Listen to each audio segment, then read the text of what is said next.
Hello everyone, welcome back to my channel TR learners. Doctor BR Ambedkar open university వాణిజ్య శాస్త్రం అంటే commerce అనమాట. First year first semester model question paper ఇది. ఒకసారి model question paper ఎందుకు చూపిస్తున్నానంటే, ఇంతకు ముందు కూడా చెప్పాను, ఎప్పుడైనా సరే మనకి యూనివర్సిటీ వాళ్ళు కానీ కాలేజ్ వాళ్ళు కానీ ప్రొవైడ్ చేసిన మోడల్ పేపర్లోంచి 1 or 2 క్వశ్చన్స్ అయినా రిపీట్ అయ్యే ఛాన్స్ అయితే ఎక్కువగా ఉంటుంది. ఎవ్రీ ఇయర్ కూడా రిపీట్ అవుతాయి, ఏదో ఒకసారిని కాదు.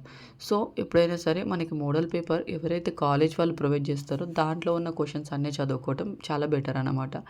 ఇక్కడ మనకి ఇది 100 మార్క్స్కి ఉంది. మినిమం మార్క్స్ వచ్చేసి 40 మార్క్స్ వస్తే పాస్ అనమాట. అయితే ఇక్కడ మనం ఫస్ట్ సెక్షన్ ఏలో వచ్చేసి క్రింది ప్రశ్నల్లో ఏ 5కైనా జవాబు రాయండి అని 4 మార్కుల ప్రశ్నలు అనమాట. వీటిలో ఏమేమి ప్రశ్నలు ఉన్నాయో ఒకసారి చూసి టెక్స్ట్ బుక్లో మీకు ఏ లెసన్స్ చదవాలనేది నేను చెప్తాను. వర్తక అనుషంగికాలు అంటే ఏమిటి? వ్యాపార సామాజిక బాధ్యత అంటే ఏమిటి? అపరిమిత రుణ బాధ్యత అంటే ఏమిటి? మౌన నిర్ణీత భాగస్థుడు అంటే ఎవరు? ఆశ్రిత అంటే విశ్వసనీయ డివిడెండ్ను వివరించండి. ఏక వ్యక్తి కంపెనీ, చిన్న కంపెనీలను వివరించండి. సంస్థాపన పత్రాన్ని నిర్వచించండి. కనీస చందా అంటే ఏమిటి? స్థూల నికర నిర్వహణ మూలధన భావనలను చర్చించండి. స్టాక్ ఎక్స్చేంజ్ విధులలో 3 పేర్కొనండి. ఇవి మనకి 4 మార్కుల్లో మోడల్ పేపర్లో ఇచ్చిన ప్రశ్నలు. తర్వాత 12 మార్కుల ప్రశ్నల్లో ఏమిచ్చారో చూడండి. వ్యాపార ధ్యేయాలు వివరించండి. Most important question. Open inter వాళ్ళకైనా సరే, ఓపెన్ డిగ్రీ వాళ్ళకైనా సరే వ్యాపార ధ్యేయాలు అనే ప్రశ్న చాలా ఇంపార్టెంట్ అనమాట. వ్యవస్థ స్వరూపాన్ని ఎంపిక చేసుకోవడంలో పరిగణించాల్సిన అంశాలు ఏవి? భాగస్వామ్య వ్యాపారానికి, అవిభక్త హిందూ కుటుంబ వ్యాపారానికి మధ్య గల వ్యత్యాసాలను వివరించండి. Important question. అవిభక్త హిందూ కుటుంబ వ్యాపారానికి సంబంధించిన ఇక్కడ వ్యత్యాసాలు అడిగారు. లేదంటే నార్మల్గా కూడా అవిభక్త హిందూ కుటుంబాన్ని వ్యాపారం గురించి రాయమని కూడా అడిగే అవకాశం ఉందన్నమాట. అది ఇంపార్టెంట్. సహకార సంఘం అంటే ఏమిటి? దాని లక్షణాలను వివరించండి. ఇది కూడా ఇంపార్టెంటే. జాయింట్ స్టాక్ కంపెనీ పరిచయ పత్రం అంటే ఏమిటి? దానిలో ఉండే విషయాలు ఏవి? నిర్వహణ మూలధనాన్ని నిర్వచించి నేటి పరిస్థితులలో కంపెనీని నిర్వహించడంలో దానికి గల ప్రాధాన్యతను చర్చించండి. ఈక్విటీ వాటాల లాభ నష్టాలను చర్చించండి. Important question. కంపెనీలు కొత్త విత్త సాధనాలను ప్రవేశపెట్టినందుకు దోహదం చేసిన అంశాలను చర్చించండి. స్టాక్ ఎక్స్చేంజ్ అనేది ఒక జూద వలయం కాబట్టి అది పెట్టుబడి పెట్టే తావు కాదు, చర్చించండి. కమోడిటీ డెరివేటివ్ అంటే ఏమిటి? కమోడిటీ డెరివేటివ్ మార్కెట్ ఆర్థిక విధులను చర్చించండి. Last question most important question. But అయినప్పటికీ మోడల్ పేపర్లో ఉన్న అన్ని ప్రశ్నలు చదువుకోవటం అవసరమే. అయినప్పటికీ ఇక్కడ వ్యాపార ధ్యేయాలు, ఓకేనా, అట్లాగే అవిభక్త హిందూ కుటుంబానికి సంబంధించిన ప్రశ్నలు, సహకార సంఘం, జాయింట్ స్టాక్ కంపెనీ పరిచయ పత్రం, ఈక్విటీ వాటాల లాభ నష్టాలు, కమోడిటీ డెరివేటివ్ అంటే ఏమిటి, ఈ ప్రశ్నలు బాగా చదువుకోండి. వీటిలోంచి ఏదైనా ఒక్క క్వశ్చన్ అయినా తప్పకుండా వచ్చే అవకాశం అయితే 90% ఉంది. ఓకేనా. మన క్వశ్చన్ పేపర్ ప్యాటర్న్ చేంజ్ అయింది కాబట్టి ఏ విధంగా వస్తుంది అనేది నాకు తెలియదు. సెక్షన్ సిలో క్వశ్చన్ అండ్ ఆన్సర్స్ వస్తున్నాయా లేకపోతే మళ్ళీ ఇట్లా పార్ట్ బి వస్తుందా అనేది. సో నెక్స్ట్ మనం లెసన్స్ దగ్గరకు వచ్చేద్దాం.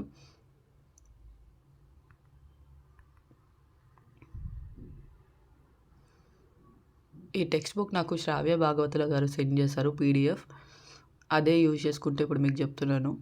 ఇక్కడ మనకి చూడండి లెసన్స్ ఏమేమి ఉన్నాయో. మొత్తం మనకి 5 భాగాలు ఉన్నాయి, అవునా? ఎస్, కేవలం 5 భాగాలు మాత్రమే ఉన్నాయి. ఆ 5 భాగాల్లో కూడా ఫస్ట్ 5 ఖండాలు అన్నమాట. 5 ఖండాలలో మనకి ఒక్కొక్క దాంట్లో 3, లాస్ట్ 5వ ఖండంలో మాత్రం 2 పాఠాలు మాత్రమే ఉన్నాయి. భాగం అంటే పాఠం అన్నమాట. ఓకేనా. అయితే ఫస్ట్ ఖండం వచ్చేసి వ్యాపార పరిచయానికి సంబంధించింది. తర్వాత వ్యాపార వ్యవస్థ స్వరూపాలు. వ్యాపార వ్యవస్థ స్వరూపాలు 2. విత్త మూలాలు, స్టాక్ ఎక్స్చేంజ్, వస్తు మార్కెట్. అవునా. వీటన్నిటిలోంచి కూడా వాళ్ళు ప్రతి పాఠంలోంచి కూడా అంటే ప్రతి పాఠంలోంచి కూడా ఒక క్వశ్చన్ని రిపీట్ చేశారు. అది 4 మార్క్స్లో కానీ 12 మార్క్స్లో కానీ, అవునా. కానీ మేము చదవలేము అంటే మేము ఇప్పుడు అన్ని లెసన్స్ అంటే ఇప్పుడు ఇంతకుముందు మీరు ఆల్రెడీ చదివేసి ఉంటే ఇప్పుడు మీరు రివైజ్ చేసుకోవాలనుకుంటే అన్ని లెసన్స్ రివైజ్ చేసుకోండి, తప్పులేదు. లేదు మేము ఇంతకుముందు చదవలేదు, ఇప్పుడే ఒకసారి చూస్తున్నాం, వెళ్ళి ఓన్గా రాయాలి అలాంటి వాళ్ళు ఎవరైనా ఉంటే మీరు ఫస్ట్ ఏం చేస్తారంటే ఫస్ట్ ఖండం, ఓకేనా, ఫస్ట్ ఖండం 1 వ్యాపార పరిచయం ఉంది కదా, అది కంప్లీట్గా నేర్చుకోండి. తర్వాత లాస్ట్ లెసన్ స్టాక్ ఎక్స్చేంజ్ వస్తు మార్కెట్కి సంబంధించిన లెసన్ కంప్లీట్గా నేర్చుకోండి. తర్వాతది ఏంటంటే ఇంతకుముందు నేను చెప్పాను కదా, వ్యాపార వ్యవస్థ స్వరూపాలు ఖండం 2లో మొదటి పాఠం కరెక్ట్గా నేర్చుకోండి. ఖండం 3లో కూడా మొదటి పాఠం పర్ఫెక్ట్గా నేర్చుకోండి.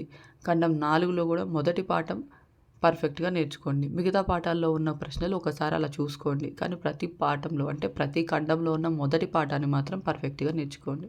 చాలా వరకు మనకి అంటే నేను 100% చెప్పలేను, కానీ 90%, 80% కూడా మనకి ఏంటంటే ప్రతి దాంట్లోంచి కూడా ఫస్ట్ లెసన్లోంచి క్వశ్చన్స్ అడిగే అవకాశం ఎక్కువగా ఉంటుందన్నమాట. మిగతా లెసన్స్లోంచి కూడా అడుగుతారు, అడగరని అనట్లే, బట్ ఫస్ట్ లెసన్లోంచి వచ్చే అవకాశమే ఎక్కువగా ఉంటుంది. సో ఫస్ట్ ఖండంలో మాత్రం 3 పాఠాలు చదువుకోండి, అట్లాగే లాస్ట్ ఖండంలో మాత్రం 2 పాఠాలు చదువుకోండి. మిగతా వాటిలో కనీసం ఫస్ట్ లెసన్ మాత్రం చదువుకోవడానికి ట్రై చేయండి. ఓకే, ఇప్పుడు మనం వ్యాపార స్వభావం పరిధి, ఇందులో ఏం ప్రశ్నలు ఉన్నాయి, వాటి ఆన్సర్ ఎక్కడుందో చూద్దాం. అయితే ఇంతకుముందు చెప్పుకున్నట్టు వ్యాపార ధ్యేయాలు అనే ప్రశ్న ఇంపార్టెంట్ అనుకున్నాం కదా, అది మనకి ఇక్కడ ఉందన్నమాట. వ్యాపార ధ్యేయాలంటే ఆర్థిక ధ్యేయాలు, సామాజిక ధ్యేయాలు, మానవీయ ధ్యేయాలు అండ్ జాతీయ ధ్యేయాలు అని చెప్పేసి మనకి ఇక్కడ ఇచ్చారు. ఇక్కడ చూడండి వ్యాపార ధ్యేయాలు అని ఉంది కదా, మనకు అదేవిధంగా వ్యాపార విధులు కూడా ఇంపార్టెంట్ క్వశ్చనే. బట్ ఇక్కడ అవగాహన ప్రశ్న దగ్గర మనకి వ్యాపార ధ్యేయాలను వివరించండి అని ఉంది కాబట్టి దాని ఆన్సర్ వాళ్ళే ఇక్కడ ఇచ్చి ఉంటారు. సో అక్కడ చూసి చదువుకుంటే సరిపోతుంది. వ్యాపార విధులు కూడా ఇంపార్టెంటేనండి, ఓకేనా. ఆల్రెడీ ఒక వ్యాపార విధులను విశదీకరించండి, అవి 2 కూడా ఉన్నాయి కాబట్టి మనకి ఇక్కడ ఆన్సర్స్ కూడా ఉంటాయి చూడండి. సో ఓకే, మనకైతే ఇక్కడ క్వశ్చన్స్కి ఆన్సర్స్ అయితే ఇచ్చినట్లు ఓకే ఇక్కడ ఉంది.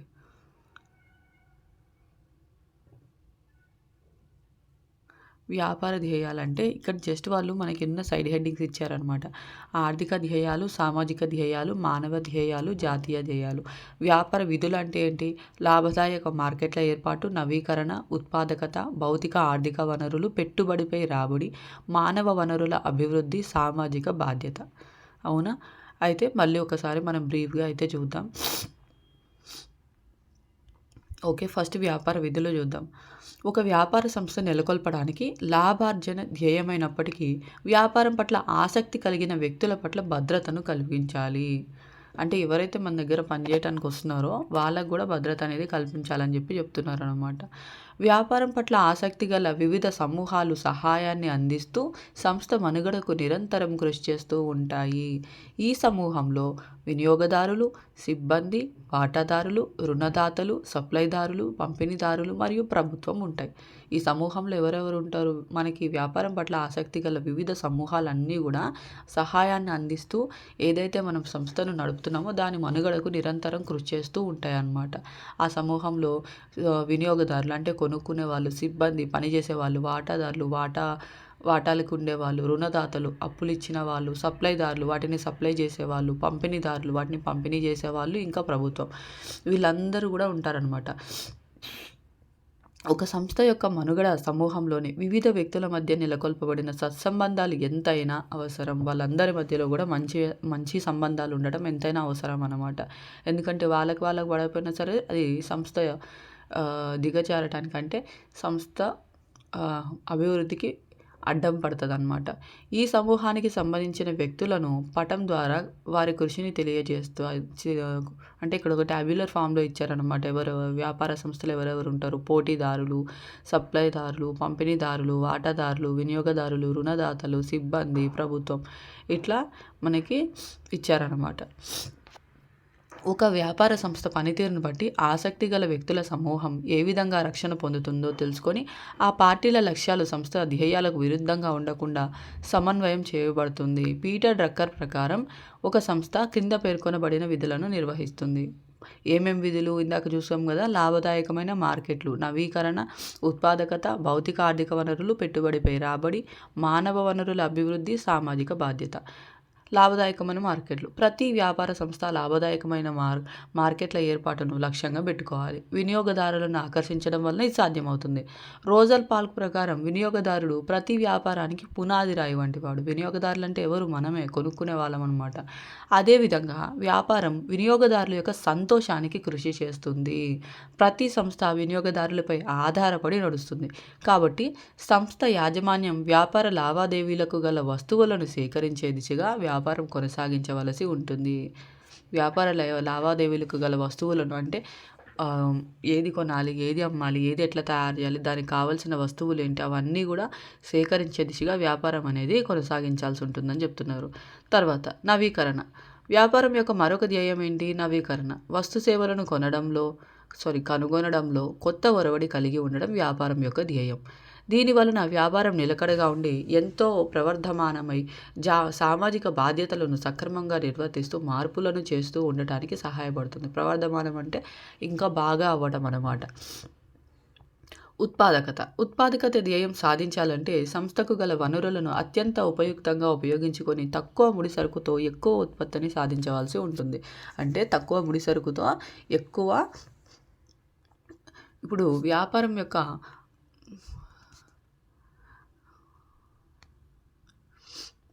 ఉత్పాదకత ధ్యేయం ఏంటంటే ఉత్పాదకత ధ్యేయం సాధించాలంటే సంస్థకు గల వనరులను, అంటే వాళ్ళు ఏవైతే ఒక వస్తువులను తయారు చేసుకురావడానికి ముడి సరుకులను తీసుకొచ్చారో ఆ వనరులను ఎంతో చక్కగా ఉపయోగించుకొని తక్కువ ముడి సరుకుతోనే ఎక్కువ ఉత్పత్తిని సాధించాల్సి ఉంటుందని చెప్తున్నారు.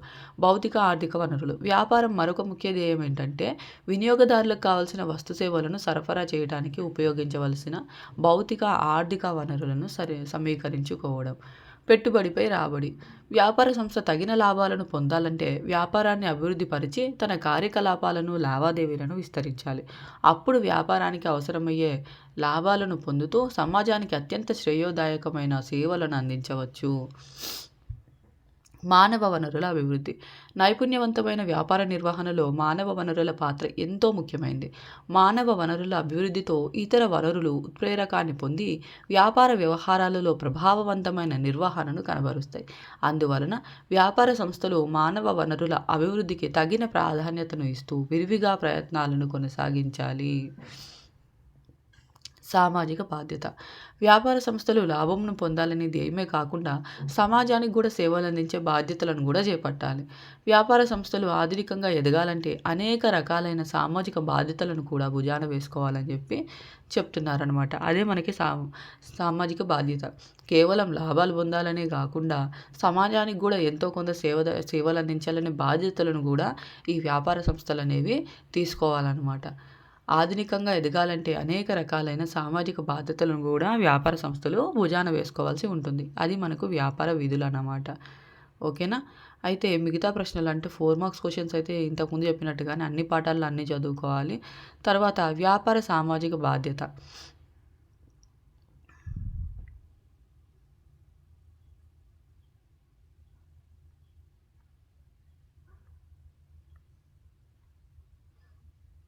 ఓకే, మనకి ఇక్కడ ఇంపార్టెంట్ పాయింట్స్ ఒకసారి చూద్దాం. వ్యాపార సామాజిక బాధ్యత అంటే స్వయంగా కంపెనీలు తమ ఆసక్తిని కాపాడుకుంటూ సమాజ శ్రేయస్సుకు తీసుకునే చర్యలను సూచించడం. వ్యాపార సామాజిక బాధ్యత అంటే ఏంటి? స్వయంగా కంపెనీలు తమ ఆసక్తిని కాపాడుకుంటూ, అంటే అవి వేటి గురించి చేస్తున్నాయి అనే వాళ్ళ యొక్క ఆసక్తిని కాపాడుకుంటూనే సమాజ శ్రేయస్సుకు తీసుకునే చర్యలను సూచించడం అన్నమాట. అంటే సమాజం యొక్క మంచికి తీసుకునే చర్యలను. కార్పొరేట్ సామాజిక బాధ్యత పరోపకార కార్యక్రమాలకు, ధర్మానికి మించి, చట్టపరిధికి మించి సాంఘిక, నైతిక, పర్యావరణ కార్యకలాపాలను చేపడుతుంది. కార్పొరేట్ సామాజిక బాధ్యతను ఈ విధంగా నిర్వచించడం జరిగింది. పర్యావరణ, కమ్యూనిటీస్, ప్రజల గౌరవం, నైతిక విలువలు కాపాడే మార్గం ద్వారా వాణిజ్యం అనేది విజయవంతం అవుతుంది. కార్పొరేట్ సామాజిక బాధ్యతను ఏ విధంగా నిర్వచించడం అయింది? పర్యావరణం, కమ్యూనిటీస్, ప్రజల గౌరవం, నైతిక విలువలు కాపాడే మార్గం ద్వారా వాణిజ్యం అనేది విజయవంతం అవుతుంది. కార్పొరేట్ సామాజిక బాధ్యత ప్రభుత్వ, ప్రైవేట్ రంగంలో, పౌర సంఘంలో. కార్పొరేట్ సామాజిక బాధ్యత ప్రభుత్వ, ప్రైవేట్ రంగంలో, పౌర సంఘంలో, కార్పొరేట్ నాయకులలో మరియు ఇతర అభ్యాసకులలో పేరుగల ఒక సవాలుగా మారింది. కార్పొరేట్ సామాజిక బాధ్యత అనేది ప్రభుత్వ, ప్రైవేట్ రంగంలో, పౌర సంఘంలో, కార్పొరేట్ నాయకులలో మరియు ఇతర అభ్యాసకులలో పేరుగల ఒక సవాలుగా మారిందంట. ఏంటిది? కార్పొరేట్ సామాజిక బాధ్యత. కార్పొరేట్ సామాజిక బాధ్యత లబ్ధిదారులకు అనేక ప్రయోజనాలను కల్పిస్తుంది. ఈ భాగం యందు సామాజిక బాధ్యత భావనలు, లక్షణాలు మరియు ప్రాముఖ్యత వంటివి చర్చించారు. అదేవిధంగా కార్పొరేట్ సామాజిక బాధ్యత అంశాలలోని భాగస్థులైన యజమానులు, వినియోగదారులు, సిబ్బంది, ప్రభుత్వం, సమాజం పట్ల బాధ్యతలను విశ్లేషించడం జరిగింది. చివరగా ఈ భాగం కార్పొరేట్ సామాజిక బాధ్యతను ఏ విధంగా వివిధ కంపెనీలు అమలు పరిచాయో తెలుపుతూ ముగించడం అనేది జరిగింది. కార్పొరేట్ సామాజిక బాధ్యత ప్రధాన లక్షణాలు ఏంటి? కార్పొరేట్ సామాజిక బాధ్యత ప్రధాన లక్షణాలు: స్వచ్ఛందం, బాహ్య కారకాల నిర్వహణ, బహుళ లబ్ధిదారుల ధోరణి, సాంఘిక ఆర్థిక బాధ్యతల పట్ల సమానత, ఆచరణ పద్ధతులు మరియు విలువలు, పరోపకారం, అతిక్రమించడం. రెండవ ప్రశ్న, కార్పొరేట్ సామాజిక బాధ్యత పరిధి ఈ కింది విధంగా చెప్పబడింది. కార్పొరేట్ సామాజిక బాధ్యత యొక్క పరిధి ఏంటి? పర్యావరణ పరిరక్షణ, శ్రామిక భద్రత, మానవ హక్కులు, సామాజిక సంసిద్ధత, వ్యాపార ప్రాంతం, సంస్థల ఆర్థిక ప్రగతి, ఆరోగ్య ప్రగతి, విద్యా నాయకత్వ వికాసం.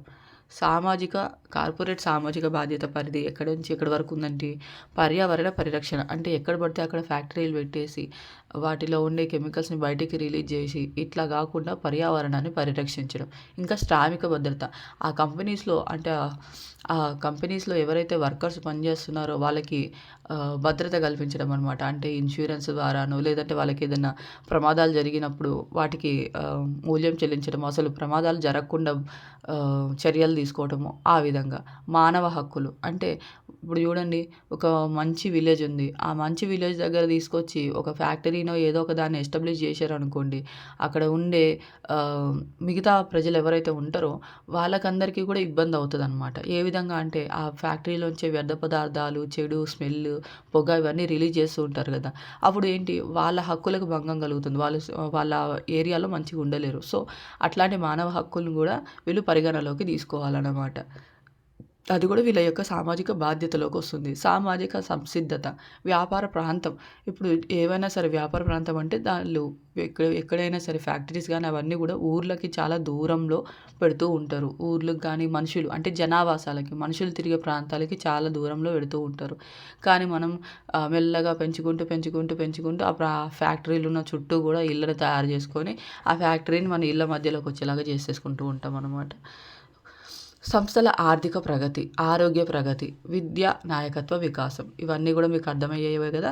నెక్స్ట్, కార్పొరేట్ సామాజిక బాధ్యత అంశాలు, ప్రాంతాలు. యజమానులు ఎవరెవరి పట్ల బాధ్యత ఉంటుంది, ఏ విషయాల పట్ల బాధ్యత ఉంటుందని. కార్పొరేట్ సామాజిక బాధ్యత యొక్క అంశాలు అన్నమాట. యజమానుల పట్ల బాధ్యత, వినియోగదారుల పట్ల బాధ్యత, సప్లైదారుల పట్ల బాధ్యత, సిబ్బంది పట్ల బాధ్యత, ప్రభుత్వం పట్ల బాధ్యత, సమాజం పట్ల బాధ్యత. వీళ్ళందరి పట్ల కూడా కార్పొరేట్ అనేది బాధ్యత కలిగి ఉంటుందన్నమాట.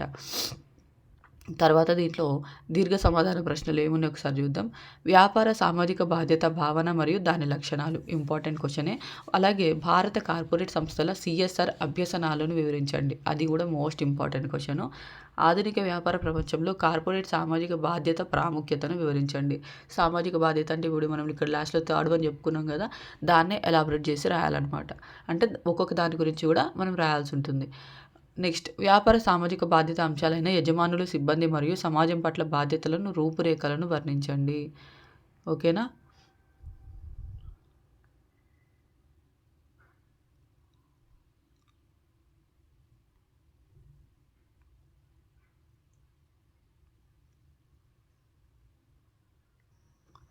ఇక్కడ మనకి ఇచ్చారు చూడండి, కార్పొరేట్ సామాజిక బాధ్యత అంశాలని: యజమానుల పట్ల బాధ్యత, వినియోగదారుల పట్ల బాధ్యత, సిబ్బంది పట్ల.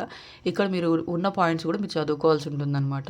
సంస్థలో నిర్వాహక కార్యకలాపాలన్నిటిలో విధిగా పాల్గొనడం, పెట్టుబడి మరియు ఇతర వనరులను సంపూర్ణంగా వినియోగించడం, మూలధన గణ్యత మరియు అభివృద్ధి, పెట్టుబడి చేసిన మూలధనానికి సరైన రాబడి తీసుకురావడం, ఆర్థిక నివేదికలు మరియు ఇతర సమాచారాలన్నింటినీ వెల్లడి చేయడం, ఓకేనా. వినియోగదారుల పట్ల ఎట్లాంటి బాధ్యత ఉంటుంది.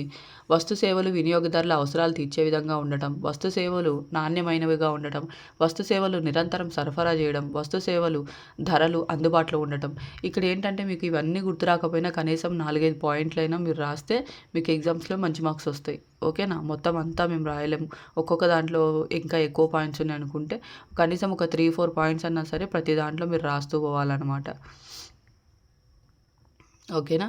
నెక్స్ట్ చూద్దాం. కార్పొరేట్ సామాజిక బాధ్యత ప్రాధాన్యత. ఇందాక చెప్పుకున్నాం కదా. ప్రజాదరణ పెంపొందించడం, సమర్థవంతమైన వ్యాపార వ్యవహారాలు, మెరుగైన ఆర్థిక పనితీరు, అమ్మకాల పెరుగుదల, వినియోగదారుల విశ్వాసం, నూతన వ్యాపార అవకాశాల కల్పన, నాణ్యమైన వ్యాపార పెట్టుబడిదారులను ఆకర్షించడం, వాళ్ళని మళ్ళీ నిలుపుకోవడం. ఓకేనా. ప్రభుత్వ తోడ్పాటు. అట్లాగే కార్పొరేట్ సామాజిక బాధ్యత పరిధి అనమాట. కార్పొరేట్ సామాజిక బాధ్యత లక్షణాలు.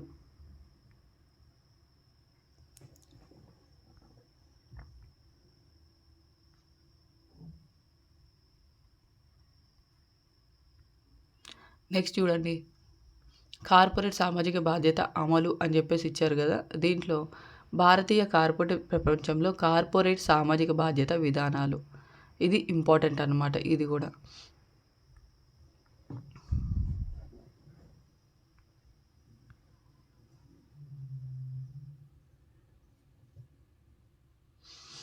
ఓకే. నెక్స్ట్ లెసన్కి వెళ్ళిపోదాం. వ్యాపార వ్యవస్థాపన. వ్యాపార వ్యవస్థాపకుడు నిర్వచనం అన్నమాట. జస్టిస్ సిజే కార్నర్ ప్రకారం ఒక వ్యవస్థాపకుడు ఒక ధ్యేయ సాధన కోసం కంపెనీని లేదా సంస్థను స్థాపించి అది మనుగడలో ఉండేలాగా అవసరమైన చర్యలను చేపట్టేవాడు. ఆర్థర్ డెవింగ్ ప్రకారం ఏమో వ్యవస్థాపకుడు అంటే ఎవరు? లాభాన్ని ఆర్జించే సామర్థ్యం గల ఒక వ్యాపారానికి సంబంధించిన అంశాలతో కూడిన ఆలోచన కలిగి వివిధ వ్యక్తులతో కూడిన నూతన వ్యాపార స్థాపనకు సంబంధించిన వివిధ దశలను పర్యవేక్షించే వ్యక్తే వ్యవస్థాపకుడు అని ఆర్థర్ డెవింగ్ చెప్పాడు. అయితే వ్యవస్థాపకుని న్యాయాత్మక స్థితి ఏంటి? కంపెనీల చట్టం వ్యవస్థాపకులకు ఏ విధమైన న్యాయాత్మక హోదా ఇవ్వలేదు. వ్యవస్థాపకుడు సంస్థకు ఏజెంట్ కానీ లేదా ట్రస్టీ కానీ కాదు. ఎందుకంటే సంస్థ స్థాపించక ముందు వ్యాపారం సంస్థ ఉనికి లేదు. వ్యవస్థాపకుడి యొక్క నిజమైన స్థితిని పేర్కొనడానికి కొన్ని చట్టపరమైన కేసులు ప్రయత్నించాయి. వ్యవస్థాపకుడు విశ్వసనీయ స్థితిలో ఉంటాడు. వ్యవస్థాపకుడి పర్యవేక్షణలో సంస్థ ఉనికిలోకి వస్తుంది. కంపెనీ గరిష్ట లాభాలను సంపాదించే బాధ్యత వ్యవస్థాపకుడికి ఉంటుంది. అతను సంస్థ నుండి ఏ విధమైన రహస్య లాభాలను పొందకూడదు. అతను తన ఆస్తిని కంపెనీకి విక్రయిస్తే అతను తన ఆస్తిలోని సంకల్పిత ఆసక్తిని వివరించాలి. ఏ విధంగా రహస్యంగా లాభాలను సంస్థలోంచి తీసుకోకూడదని చెప్తున్నారనమాట. వ్యవస్థాపకునికి ఉండాల్సిన లక్షణాలు ఏంటి? వ్యాపార సంస్థ స్థాపన ప్రక్రియ ఈ కింది దశలను కలిగి ఉంటుంది. ఏంటి? వ్యాపారం ఆలోచన శోధన, వ్యాపార ఆలోచనలను పరిశోధించడం, మూలధనం, భూమి, శ్రామికుల వంటి ఉత్పాదకాల సమీకరణ చేయడం, సొంత వ్యాపారం, భాగస్వామ్య వ్యాపారం లేదా కంపెనీ తరహా వ్యాపారం వంటి వాటిలో న్యాయపరమైన అంశాలను పాటించి తగిన వ్యాపారాన్ని ఎంపిక చేసి స్థాపించడం. అవునా? అయితే వ్యవస్థాపన దశలేంటి? ఆలోచనను వికసింపజేయడం, విస్తృతమైన విధానాలు, లక్ష్యాలను నిర్ధారించడం, వస్తు విశ్లేషణ మరియు మార్కెట్ సర్వే, సంస్థ రూపాన్ని ఎంపిక చేసుకోవడం, వ్యాపార సంస్థ పరిమాణాన్ని, ప్రదేశాన్ని నిర్ధారించడం, భౌతిక సదుపాయాలు, ఆర్థిక ప్రణాళిక, శ్రామికుల నియామకం, అంతర్గత సంస్థ నిర్మితిని రూపకల్పన చేయడం. అవునా? భౌతిక సదుపాయాలు ఉండటం అన్నమాట. ఆర్థిక ప్రణాళిక అంటే ఎంత అమౌంట్ ఖర్చు అవుతుంది దేనికి అనేది. శ్రామికుల నియామకం అంటే వర్కర్స్ని జాయిన్ చేసుకోవడం. అలాగే వ్యాపార సంస్థ పరిమాణాన్ని, ప్రదేశాన్ని అంటే అది ఎక్కడ పెట్టాలి, ఎలా పెట్టాలి అనే దాన్ని నిర్ధారించుకోవడం. ఇవన్నీ కూడా అనమాట. వాటి గురించి మళ్ళీ ఇక్కడ మనకి ఒక్కొక్క దాని గురించి వివరంగా ఇచ్చారు. ఆలోచనను వికసింపజేయడం, దాంట్లో మార్కెట్లను పరిశీలించడం, భావి సూచక వినియోగదారులు, ప్రాజెక్టు ఆకృతుల అధ్యయనం, ఇతర దేశాలలో అభివృద్ధి, వాణిజ్య ప్రదర్శనలు. రెండవది ఏంటి? విస్తృతమైన విధానాలు, లక్ష్యాలను నిర్ధారించడం, వస్తువుల విశ్లేషణ మరియు మార్కెట్ సర్వే. ఇవన్నీ కూడా మీరు లైట్గా చదువుకోండి. భౌతిక సదుపాయాలు అంటే ఏంటో ఒకసారి చూస్తారా? వ్యవస్థాపక విషయంలో ప్లాంట్లు, భవనాలు, పరికరాలు మరియు సరైన రూపురేఖలున్న విషయాలను పరిగణనలోనికి తీసుకోవాలి. భౌతిక సదుపాయాల కల్పనలో భవన లక్షణాలు, చదరపు అడుగుల స్థలము, సాధారణ రూపురేఖలు, యంత్రాలు, పరికరాల స్థాపన వంటి విషయాలుంటాయి. వీటికి సంబంధించిన నిర్ణయాలు వ్యాపారం యొక్క స్వభావం, వస్తు తయారీ, కొనసాగింపు చర్యలు, ఉత్పాదకత, పరిమాణం, వివిధ యంత్రాలు, పరికరాల వ్యయములపై ఆధారపడి ఉంటాయి. వ్యవస్థాపకుడు ఖచ్చితమైన నిర్ణయాలను తీసుకొని నైపుణ్యవంతమైన సంస్థ విధులను కొనసాగించాలి. ఇంకా ఆర్థిక ప్రణాళిక అనమాట. ప్రారంభించదలిచిన సంస్థకు కావాల్సిన మూలధనాన్ని నిర్ధారించుకోవాలి, పెట్టుబడి విధానమును నిర్ధారించుకోవాలి, నిధుల పరిపాలన, పెట్టుబడులపై రాబడిని అంచనా వేయడం, అంటే ఎంత పెట్టుబడి పెడితే ఎంత రాబడి వస్తుంది అనేది అంచనా వేయడం, వ్యాపార సంస్థ గర్భావధి, అంటే మొత్తం పెట్టుబడి అంతా పెట్టేసిన తర్వాత మనకి అది అమ్ముడు పోయి రాబడి వచ్చేలేకే కొంత టైం పడుతుంది కదా, అదనమాట. వ్యాపార సంస్థకు విత్తాన్ని సమీకరించడానికి సరైన సమయాన్ని నిర్ధారించడం, ఇట్లా ఇవన్నీ కూడా మనకి ఆర్థిక ప్రణాళిక కిందకు వస్తాయి. తర్వాత శ్రామికుల నియామకం. వ్యాపార సంస్థను నడపడానికి నైపుణ్యం లేని శ్రామికులను పొందడం కూడా వ్యవస్థాపక ప్రక్రియలో మరొక సమస్య. ఓకేనా. ఇక్కడ మనకి ఇంపార్టెంట్ క్వశ్చన్ ఏంటంటే, ఇక్కడ దీర్ఘ సమాధాన ప్రశ్నలు రెండు కూడా ఇంపార్టెంటే. వ్యవస్థాపన అంటే ఏమిటి? వ్యాపార వ్యవస్థాపనకు గల ముఖ్య లక్షణాలను వివరించండి. వ్యాపార వ్యవస్థాపన లక్షణాలు వివరించండి. నూతన వ్యాపార సంస్థ వ్యవస్థాపనలో గల వివిధ దశలు మోస్ట్ ఇంపార్టెంట్ క్వశ్చన్. నూతన వ్యాపార సంస్థ వ్యవస్థాపనలో గల వివిధ దశలు ఇప్పటిదాకా మనం చెప్పుకున్నాం కదా లైట్గా, అదేనమాట. తర్వాత మనం థర్డ్ లెసన్కి వచ్చేసామా. థర్డ్ లెసన్ అయిపోయింది. నెక్స్ట్ కంటెంప్ట్ 2, సొంత వ్యాపారం మరియు అవిభాజ్య హిందూ కుటుంబం. ఫస్ట్ లెసన్ ఇది ఇంపార్టెంట్ అనుకున్నాం కదా, సో చూద్దాం. వ్యాపార సంస్థల స్వరూపాల రకాలు ఏవేమి ఉంటాయి? సొంత వ్యాపార సంస్థ ఉంటుంది, ఉమ్మడి హిందూ కుటుంబ వ్యవస్థ అంటే అవిభాజ్య హిందూ కుటుంబ వ్యాపార సంస్థ ఉంటుంది, భాగస్వామ్య వ్యవస్థ ఉంటుంది, జాయింట్ స్టాక్ కంపెనీ మరియు సహకార సంఘం, ఇవైతే మనకి ఉంటాయన్నమాట. తర్వాత ఆదర్శవంతమైన వ్యాపార వ్యవస్థకు ఉండాల్సిన లక్షణాలు ఏంటి? స్థాపన సౌలభ్యం, అంటే వ్యాపార వ్యవస్థ సులభంగా ప్రారంభించడానికి వీలుగా ఉండాలి. సంస్థను స్థాపించడానికి చట్టపరమైన లాంఛనాలు తక్కువగా ఉండి కాలం కూడా ఎక్కువ వృధా కాకుండా ఉండాలన్నమాట. తర్వాత మూలధన సేకరణ, తగినంత మూలధన సేకరణ. సంస్థను స్థాపించడానికి కావలసిన మూలధనం అత్యంత తక్కువ వ్యయంతో పొందగలగాలి. సంస్థకు ఎక్కువ మూలధనం అవసరమైనప్పుడు అట్టి మూలధనాన్ని ప్రజల నుండి సేకరించడానికి ముందుగా వివిధ అంశాలను పాటించాలి. అవేంటి? పెట్టుబడి భద్రత, పెట్టుబడిపై న్యాయమైన రాబడి మరియు పెట్టుబడి బదిలీ సౌకర్యం. తర్వాత ఏంటి? పరిమిత బాధ్యత. వ్యాపార సంస్థను పరిమిత లేదా అపరిమిత బాధ్యతపై ప్రారంభించవచ్చు. రిస్కును అంటే నష్ట భయాన్ని దృష్టిలో ఉంచుకొని పరిమిత బాధ్యతకే ప్రాధాన్యం ఇవ్వాలి. దీని అర్థం ఏంటంటే యజమాని పెట్టుబడిగా పెట్టిన మూలధనానికి బాధ్యత పరిమితంగా ఉండాలి. వ్యాపారం తాలూకు బాధ్యత అపరిమితంగా ఉన్నప్పుడు యజమాని సొంత ఆస్తులను కూడా వ్యాపార అప్పులు చెల్లించడానికి వినియోగించాల్సి వస్తుందన్నమాట.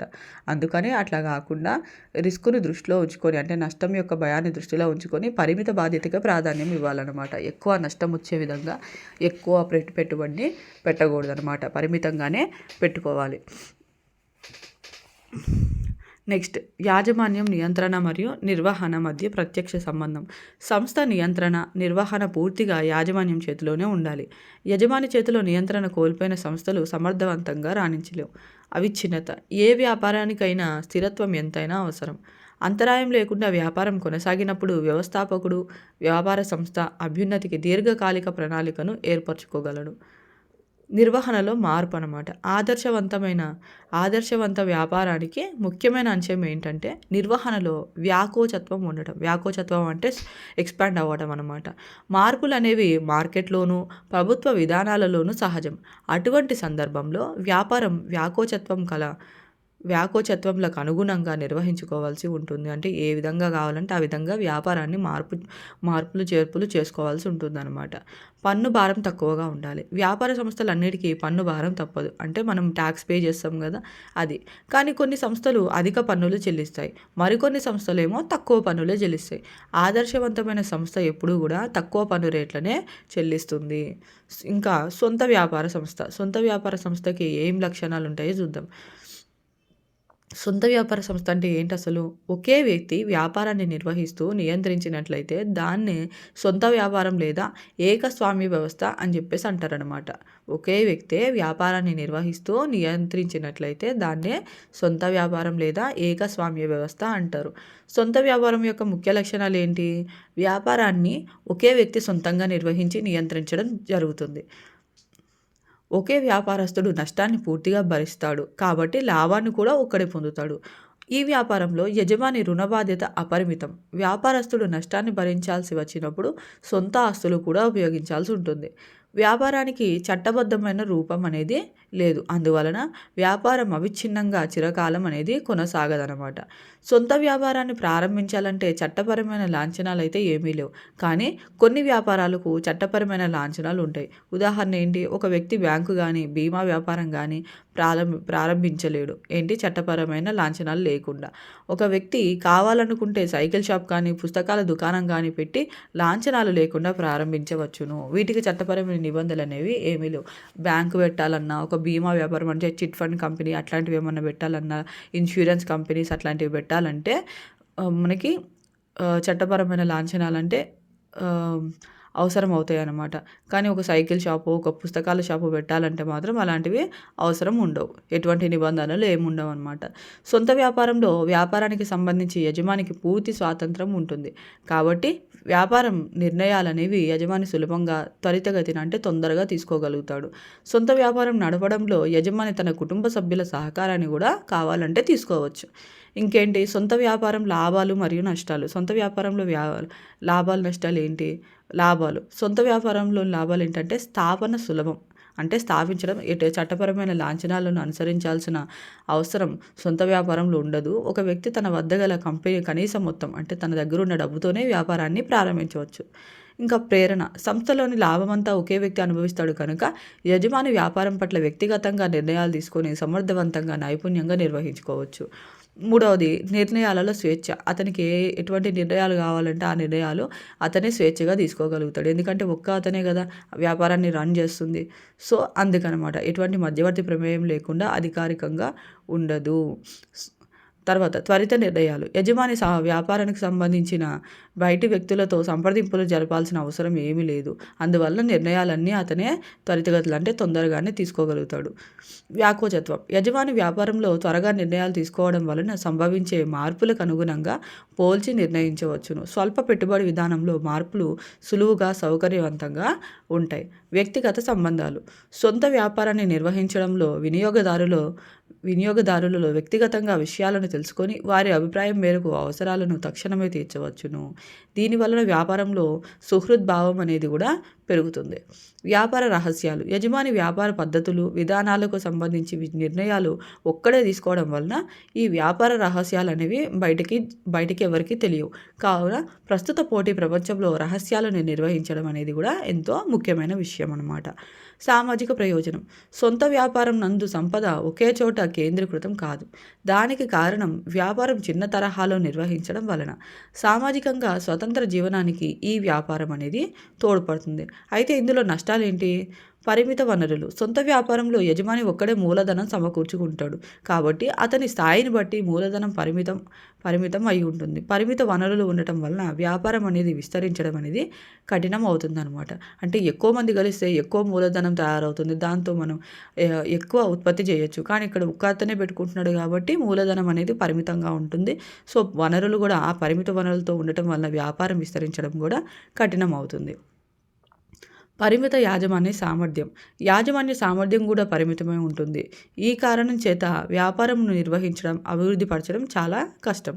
అపరిమిత బాధ్యత. వ్యాపారంలో అపరిమిత బాధ్యత అనేది ఉంటుంది. సొంత వ్యాపారస్తుని ప్రైవేట్ ఆస్తులు కూడా వ్యాపార నష్టమును భర్తీ చేయడానికి ఉపయోగించాల్సి ఉంటుంది. మనం టీవీల్లో, సినిమాల్లో చూస్తూ ఉంటాం కదా, ఏమంటారు, చేసిన వ్యాపారంలో నష్టం వస్తే ఇల్లులు, ఆస్తులు, కార్లు అన్నీ అమ్మేసి కట్టేస్తూ ఉంటారు.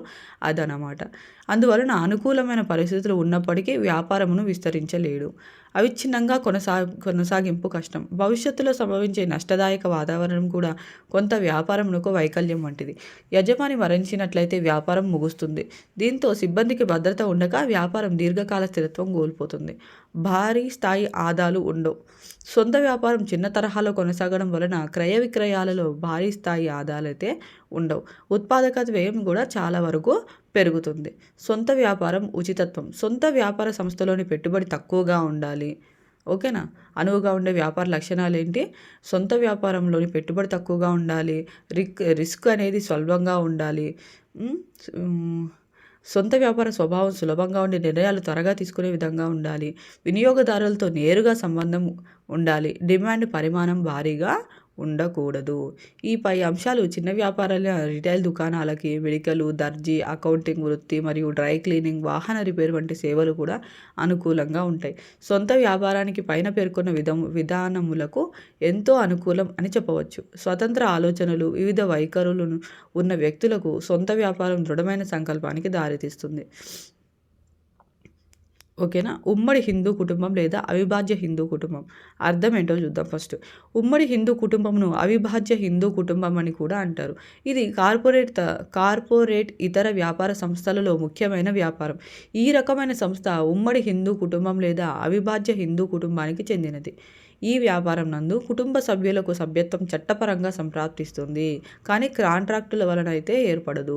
హిందూ న్యాయశాస్త్రంలో 2 సిద్ధాంతాలు ఉన్నాయి. అవి ఒకటి దయాభాగ సిద్ధాంతం, అది బెంగాల్, అస్సాం రాష్ట్రాలకు వర్తిస్తుంది. మరియు మితాక్షర సిద్ధాంతం. మితాక్షర సిద్ధాంతం అంటే భారతదేశపు మిగతా భూభాగానికి వర్తిస్తుంది. 2 సిద్ధాంతాలు ఉన్నాయంట హిందూ న్యాయశాస్త్రంలో. అవి ఒకటి దయాభాగ సిద్ధాంతం, రెండవది మితాక్షర సిద్ధాంతం. దయాభాగ సిద్ధాంతం ఏమో కేవలం బెంగాల్, అస్సాం రాష్ట్రాలకు వర్తిస్తే, ఈ మితాక్షర సిద్ధాంతం మాత్రం మిగిలిన భారతదేశంలో ఉన్న మిగిలిన భూభాగాలు అంటే మిగిలిన స్టేట్స్ అన్నిటికీ కూడా వర్తిస్తుంది. మితాక్షర సిద్ధాంతంలో హిందూ కుటుంబం ఆస్తి వంశపారపర్యంగా సంక్రమిస్తుంది. మితాక్షర సిద్ధాంతంలో ఎట్లా సంక్రమిస్తుంది ఆస్తి? వంశపారపర్యంగా సంక్రమిస్తుంది. వీరిని దాయాదులు అంటారు. ఏమంటారు? దాయాదులు అంటారు. కుటుంబం పెద్దను కర్తగా పిలుస్తారు. హిందూ వంశపారపర్య చట్టం 1956 ప్రకారం కుటుంబంలోని మగ బంధువునకు మాత్రమే వ్యాపారం వర్తిస్తుంది, కానీ ఆడ బంధువునకు కూడా వర్తింపజేసే నిబంధనలకు సడలించారు. మొదట్లో కేవలం మగ బంధువుకు మాత్రమే వ్యాపారం వర్తిస్తుంది. తర్వాత ఏం చేస్తారు? ఆడవాళ్ళకు కూడా వర్తించే నిబంధనలను సడలించారనమాట. దయాభాగ సిద్ధాంతంలో పురుష సభ్యులకు కుటుంబంలోని పెద్దవారు మరణించినప్పుడు మాత్రమే స్థాయి సంక్రమిస్తుంది. దయాభాగ సిద్ధాంతం మాత్రం ఏంటి? ఎవరైతే కుటుంబంలో పెద్దవారు మరణిస్తారో అప్పుడు మాత్రమే ఆ స్థాయి అనేది సంక్రమిస్తుంది అన్నమాట ఇతర పురుషులకి. ఇది ఉమ్మడి హిందూ కుటుంబం యొక్క ముఖ్య లక్షణాలు. వ్యాపారమును సాధారణంగా కుటుంబ పెద్ద అయిన తండ్రి నిర్వహిస్తాడు, లేదా ఇతర కుటుంబ సభ్యులలో పెద్దవారిని నిర్వాహకుడు కానీ కర్త కానీ అని పిలుస్తారు. హిందూ కుటుంబంలోని కర్త మినహా మరే ఇతర కుటుంబ సభ్యులు వ్యాపారాన్ని నిర్వహించడానికి వీలు లేదు. కర్త అధికారాన్ని ఆ కుటుంబ సభ్యులు ఎవ్వరూ ప్రశ్నించడానికి కూడా వీలు లేదు. ఎవ్వరు కూడా అతన్ని ప్రశ్నించకూడదు అనమాట. ఉమ్మడి హిందూ కుటుంబం ద్వారా నిర్వహించే వ్యాపారాన్ని పరస్పర అంగీకారం ద్వారా రద్దు చేసుకోవచ్చు. అవునా? ఉమ్మడి హిందూ కుటుంబం ద్వారా నిర్వహించే ఈ వ్యాపారాన్ని కూడా పరస్పర అంటే ఒకరు అందరూ అంగీకారం తెలుపుకుంటే, అందరికీ ఓకే అనుకుంటే దాన్ని రద్దు చేసుకోవచ్చు అనమాట.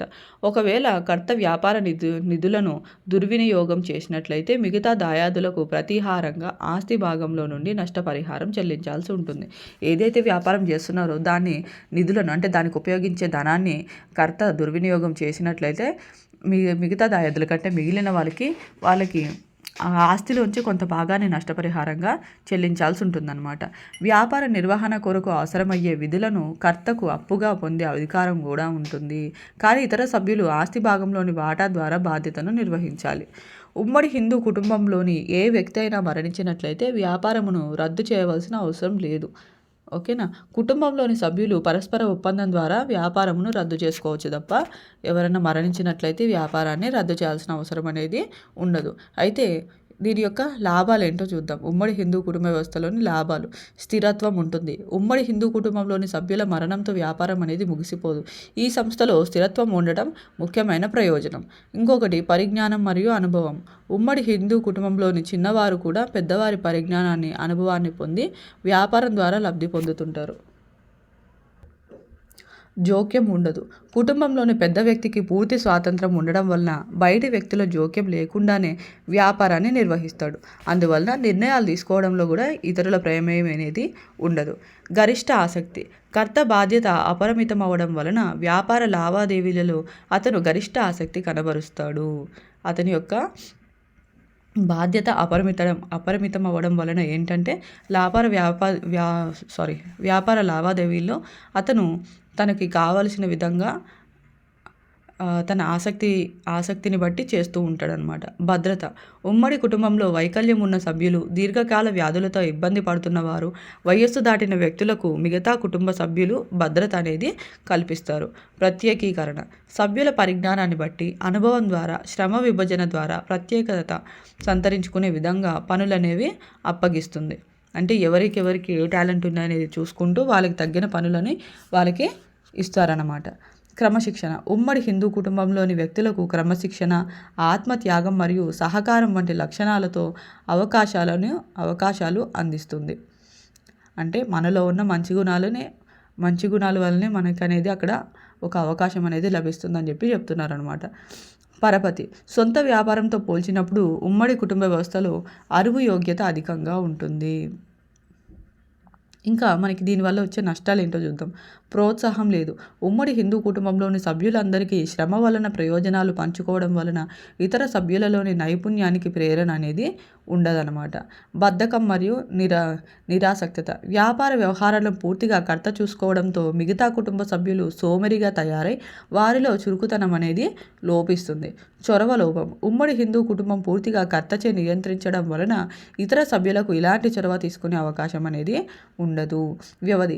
వ్యాపారం వ్యవధి కుటుంబంలోని కలహాల కారణంగా ఎక్కువ కాలం కొనసాగకపోవడానికి అవకాశం అనేది ఉంది. స్వేచ్ఛను దుర్వినియోగం చేయడం. ఉమ్మడి హిందూ కుటుంబంలో సంపూర్ణ స్వేచ్ఛను ఉపయోగించుకొని వ్యక్తిగత లాభాలకు దుర్వినియోగం చేసే అవకాశం కూడా ఉంటుంది. మితాక్షర సిద్ధాంతాన్ని వివరించండి అని ఇచ్చారు. తర్వాత సొంత వ్యాపారం వర్సెస్ ఉమ్మడి హిందూ కుటుంబం. ఇది చాలా ఇంపార్టెంట్. దీన్ని మీరు ఇట్లా టాబ్యులర్ ఫామ్లో రాసినా సరే, లేదంటే నార్మల్గా భేదాల్లాగా రాసినా సరే. సొంత వ్యాపారమునకు మరియు ఉమ్మడి హిందూ కుటుంబం మధ్య గల తేడాలు. ఇంతకుముందు మనకి మోడల్ పేపర్లో చూసినప్పుడు ఈ ప్రశ్న వచ్చిందనమాట. ఈ ప్రశ్నే కాదు, ఈ ప్రశ్న కూడా వచ్చే అవకాశం కూడా ఉంది. ఓకే. ఆధారం. అర్థం ఏంటి? ఒక వ్యక్తి వ్యాపారమును సొంతంగా నిర్వహిస్తే అది సొంత వ్యాపారం. వ్యాపారంకు వంశపారంపర్యంగా స్థాయి సంక్రమిస్తే అది ఉమ్మడి హిందూ కుటుంబం. సభ్యత్వం. ఒకే వ్యక్తి ద్వారా వ్యాపారం అనేది కొనసాగుతుంది. ఉమ్మడి హిందూ కుటుంబం. సభ్యుల పరిమితి లేదు. స్వామ్యం. వ్యాపారంలోని ఆస్తులు, సంపద ఒకే యజమాని ఆధీనంలో ఉంటాయి. ఉమ్మడి హిందూ కుటుంబం. సభ్యులందరూ ఉమ్మడి యాజమాన్యం కలిగి ఉంటారు. బాధ్యత. వ్యాపార బాధ్యత అపరిమితంగా ఉంటుంది. కర్త యొక్క బాధ్యత మాత్రమే అపరిమితంగా ఉండి దాయాదుల బాధ్యత పరిమితంగా ఉంటుంది హిందూ కుటుంబంలో. ఆర్థిక వనరులు. సొంత వ్యాపారంలో ఆర్థిక వనరులు పరిమితంగా ఉంటాయి. సొంత వ్యాపారం కంటే ఉమ్మడి హిందూ కుటుంబంలో ఆర్థిక వనరులు అధికంగా ఉంటాయి. కేవలం సొంత వ్యాపారం కంటే అధికంగా ఉంటాయి తప్ప దీంట్లో కూడా పరిమితంగానే ఉంటాయి అన్నమాట. స్థిరత్వం. సొంత వ్యాపారం స్థిరత్వం పూర్తిగా యజమానిపై ఆధారపడి ఉంటుంది. ఉమ్మడి హిందూ కుటుంబం. సొంత వ్యాపారం కంటే ఉమ్మడి హిందూ కుటుంబం స్థిరత్వాన్ని కలిగి ఉంటుంది. కర్త మరణించినప్పుడు కుటుంబంలోని పెద్దవారు మళ్ళీ వ్యాపారాన్ని కొనసాగిస్తారనమాట. లాభం మరియు నష్టం. సొంత వ్యాపారస్తుడు వ్యాపారంలో సంపూర్ణ బాధ్యతలో లాభం లేదా నష్టాన్ని భరిస్తాడు. లాభ నష్టాలు దాయాదులకు పంపిణీ చేయబడతాయి. అంటే లాభం వచ్చినా నష్టం వచ్చినా మొత్తం అందరూ పంచుకుంటారనమాట. ఇది నెక్స్ట్ మన పాఠం యొక్క సారాంశం. మితాక్షర సిద్ధాంతం ఏంటంటే బెంగాల్, అస్సాం మినహా భారతదేశం అంతటా అమలవుతుంది. మితాక్షర సిద్ధాంతంలో ముత్తాత, తాత మరియు తండ్రి నుండి వంశపారంపర్యంగా స్థాయి అనేది మనకి సంక్రమిస్తుంది. 3 తరాల ఆస్తులు ఒకరి నుండి ఒకరికి సంక్రమిస్తాయి. వారిని దాయాదులు అంటారు. కుటుంబంలోని పెద్దవాళ్ళని కర్త అని అంటారనమాట. అపరిమిత బాధ్యత అంటే ఏంటి? అపరిమిత బాధ్యత అంటే సొంత వ్యాపారంలో పాటించవలసిన చట్టపరమైన అంశాలను పాటించవలసి ఉంటుంది. మరో మాటలో చెప్పాలంటే సొంత వ్యాపారస్తుడు సంస్థలోని అప్పులను వ్యక్తిగతంగా చెల్లించవలసిన బాధ్యత ఉంటుందన్నమాట. సొంత వ్యాపారంలో సంస్థ అప్పులు తీర్చడానికి సొంత ఆస్తులను కూడా జతకట్టవలసిందే. ఓకేనా?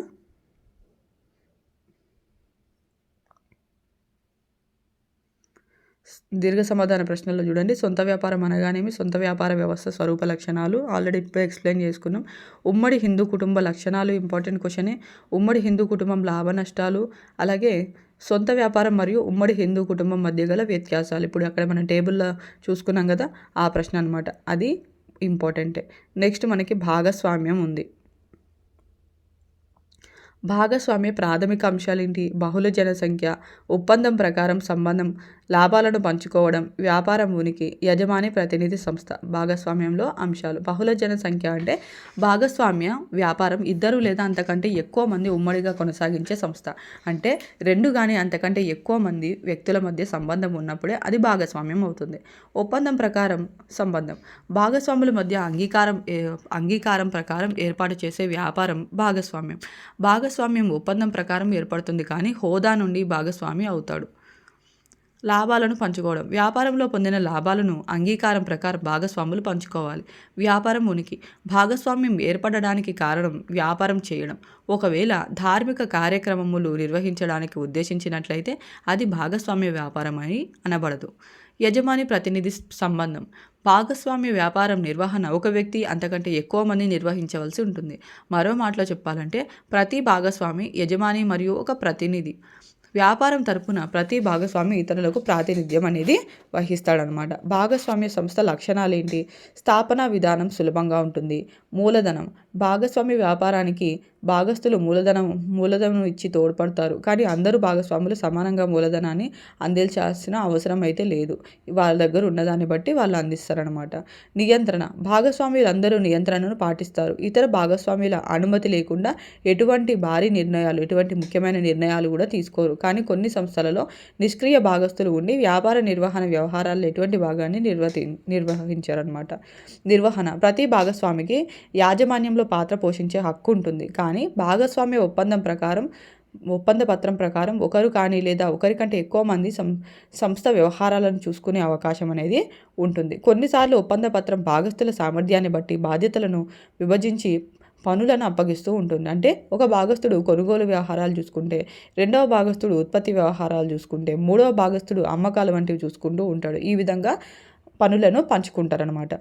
భాగస్వామ్య కాల పరిమితి, భాగస్వామ్య వ్యాపారము భాగస్థుల ఒప్పందం ప్రకారం స్థిరమైనదిగాను చలనమైనదిగాను ఉంటుంది. ఒకవేళ స్థిరమైన భాగస్వామ్య వ్యవధి ఉన్నట్లయితే ఆ కాలం సమీపించినప్పుడు భాగస్వామ్య వ్యాపారం అనేది ముగుస్తుందన్నమాట. అపరిమిత బాధ్యత, భాగస్వామ్య సంస్థలో గల అప్పులకు ప్రతి భాగస్థుడు అపరిమితంగా బాధ్యుడవుతాడు.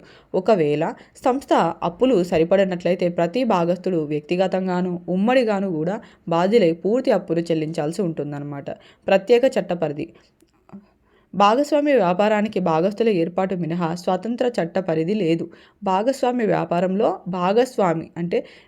భాగస్వామి విరమణ పొందినను లేదా మరణించినప్పుడు భాగస్వామ్యం అనేది రద్దు చేయబడుతుంది. అంటే భాగస్వామ్య వ్యాపారానికి కొనసాగింపు అనేది లేదన్నమాట.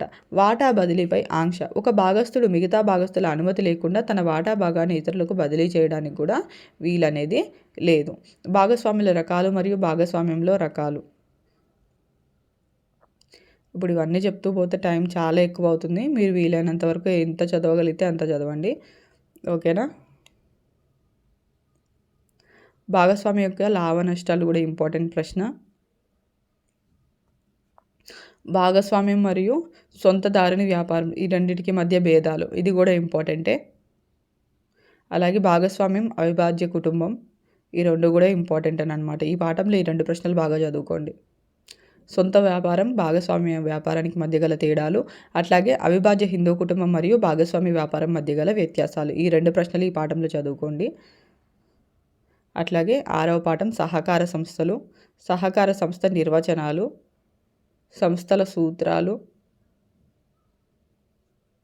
విశ్వసనీయ డివిడెండ్ అనగానేమి, ఇంపార్టెంట్ ప్రశ్న.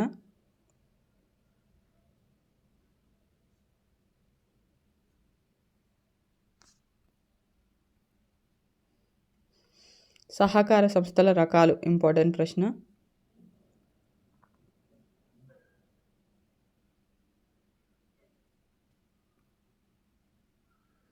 సహకార సంస్థలు మరియు భాగస్వామి సంస్థ మధ్య భేదాలు ఇంపార్టెంట్. భేదాలు అనేవి ఆల్మోస్ట్ అన్ని పాఠాలు అన్నీ నేర్చుకోవడానికి ట్రై చేయండి. ఒక్క ప్రశ్న అయినా సరే మనకి భేదాల నుంచి తప్పకుండా వస్తుంది.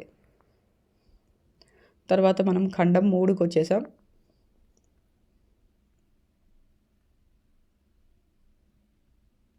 కంపెనీల లక్షణాలు చదువుకోండి.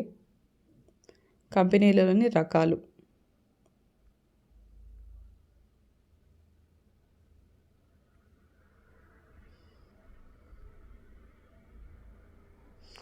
అలాగే ఇక్కడ మీకు ఇక్కడ చూసారు కదా కంపెనీ లక్షణాలు, కంపెనీ రకాలు, కంపెనీ స్థాపన అని ఈ సైడ్ హెడ్డింగ్స్ ఏవైతే ఉన్నాయో వీటిని బాగా చదువుకోండి. ఒకవేళ మీరు అక్కడికి వెళ్ళినప్పుడు మనం చదివిన ప్రశ్న రాకపోయినా ఇప్పుడు కంపెనీ రకాలంటే నమోదు ఆధారంగా వర్గీకరణ, రుణ బాధ్యత ఆధారంగా వర్గీకరణ ఇలా నేర్చుకొని దానికి రిలేటెడ్గా మీరు ఏదన్నా కనీసం 1-2 వాక్యాలు రాసినా సరే మీకు మంచి మార్క్స్ వస్తాయి. ఓకేనా. తర్వాత కంపెనీ నమోదు. ఈ పాఠంలో నియమావళి ఇంపార్టెంట్.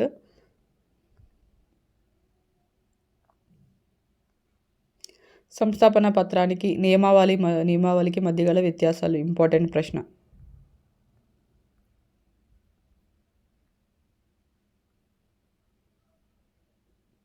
పరిచయ పత్రం ఇంతకుముందు చూసాం కదా, పరిచయ పత్రం కూడా ఇంపార్టెంట్ అన్నమాట.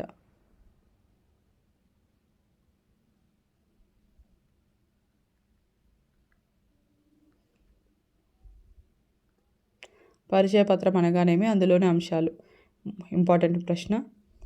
ఖండం 4.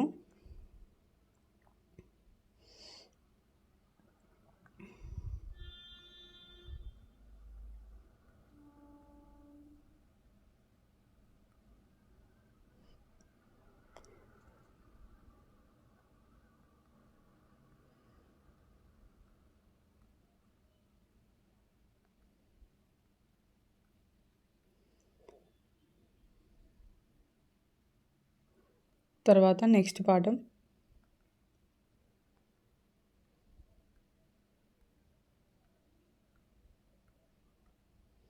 ఆర్థిక వనరులు. సాధారణ వాటాల లక్షణాలు ఇంపార్టెంట్ ప్రశ్న. ఈక్విటీ వాటాలు ప్రయోజనాలు, లోపాలు ఇంపార్టెంట్ ప్రశ్న. డిబెంచర్లు మరియు డిబెంచర్లలోని రకాలు.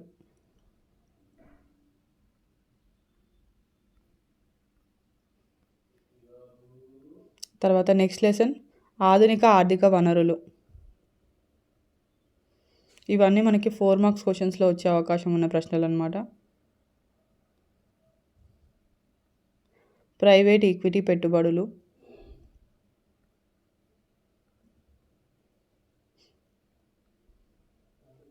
ఇవన్నీ కూడా మనకి ఆల్మోస్ట్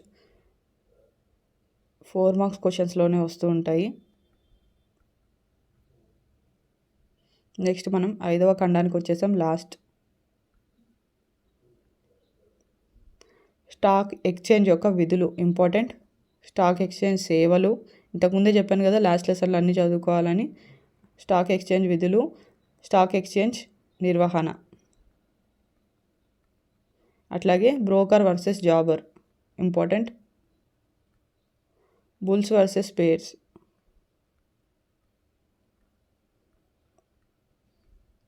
లిఫ్టింగ్ ప్రయోజనాలు,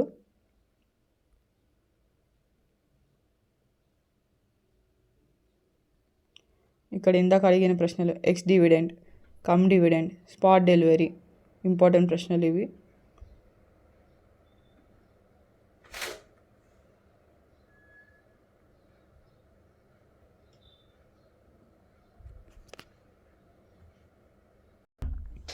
తర్వాత డెరివేటివ్ లక్షణాలు. నెక్స్ట్ 14th లెసన్లో డెరివేటివ్ అంటే ఏంటి, డెరివేటివ్ లక్షణాలు, డెరివేటివ్ ఆర్థిక విధులు, వస్తువు ఉత్పన్నం అన్నమాట. దీంట్లో ఈ 3 క్వశ్చన్స్ బాగా ఇంపార్టెంట్. ప్రస్తుత విధానం. భారతదేశంలోని వస్తు మార్పిడి కేంద్రాలు, ప్రాంతీయ కేంద్రాలు, జాతీయ కేంద్రాలు. భారతీయ వస్తు మార్కెట్ సంభావ్యత ఇంపార్టెంట్. ఓకేనా. ఇప్పుడు నేను చెప్పిన వాటితో పాటు ఇప్పుడు ఏవైతే ఇంపార్టెంట్ ప్రశ్నలు చెప్పానో ఎగ్జామ్కి వెళ్ళేలోపు ఆ ప్రశ్నలు ఒకసారి చూసుకోండి, బాగా సరిపోతుంది. అంతకుమించి మీరు ఎక్కువ చదవాల్సిన అవసరం లేదు, మంచి మార్క్స్తో పాస్ అవుతారు. ఓకేనా. Thank you all, thank you for watching and all the best for your exams.